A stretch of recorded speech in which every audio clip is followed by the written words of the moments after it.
दादा हे आता जगरं वगैरे पेटलेलं आहे इथं, हा, ते काय काय पद्धत काय त्याच्यामध्ये? ते शेणाच्या गोवऱ्या आहेत त्या. अच्छा, त्या रानातून वेचून आणावं लागते. कुठे? रानात. अच्छा, रानात जायचं. हा, रानातून मग- आणायच्या हा आणि त्या पेटवायच्या हा आणि त्यांच्या निखाऱ्यावर हा. आपले हे रोडगे हम्म. शिजवायचे. अच्छा, त्याच्यामध्ये म्हणजे रानाच्याच गोऱ्या पाहिजे, म्हणजे रानाच्या या पद्धतीच्या अतिउत्तम. या पद्धतीच्या. त्याच्यापेक्षा मोठ्या. अच्छा, बघा आपल्या या गोव्याची पद्धतीच्या. मजा येत नाही. बघा थापलेल्या गोऱ्या नाही पाहिजे नाही, मजा येत नाही. आणि रानातील गोऱ्या पाहिजे. मजा येते त्यांची. हे वांग वगैरे टाकलेलं आहे. नाही, सहज पडलं होतं अच्छा extra. अच्छा अच्छा अच्छा अग्नीला अर्पण. अच्छा.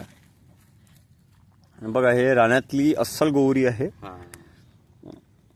की. यांची बेस कशी आहे? रानातली गोरीचा बेस बनला असते. अच्छा थापलेल्या गोरीचा बेस नसतो. अच्छा त्यामुळे रानातली गोरी अतिउत्तम.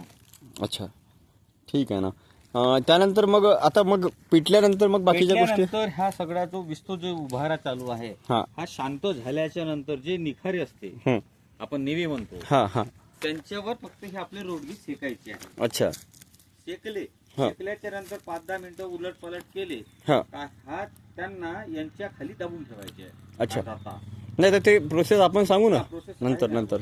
ठीक आहे, धन्यवाद. ठीक आहे. हो.